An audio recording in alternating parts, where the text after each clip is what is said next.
Domenica si ricomincia a giocare in campionato con una sfida tra due pretendenti alla salvezza. Come vi state preparando per questa partita col Novara?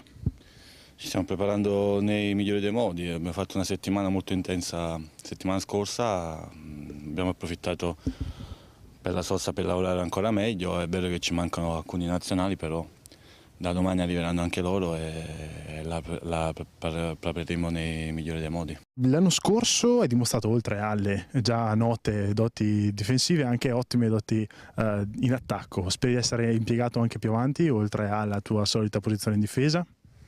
Guarda, sì, l'anno scorso in alcune partite mister Pioli mi ha impiegato, diciamo, nei 3-5-2 anche in avanti, ecco. Diciamo che le mie doti sono più in fase propositiva, in fase offensiva, anche se in questi anni ho migliorato anche molto la fase difensiva, ecco. Però le mie caratteristiche penso che le conosciate tutti. Mi piace molto attaccare, molto arrivare sotto porta e delle volte inventare delle giocate che mi vengono spesso, però che ci provo anche in allenamento, ecco. La difesa è il reparto in cui comunque quest'anno si è cambiato meno in assoluto. Come vi trovate, come sono inseriti i due nuovi acquisti in questo reparto, ovvero Dramé e Acerbi? Sì, la difesa, diciamo, è stato il reparto che è stata cambiata pochissimo, hai detto bene tu.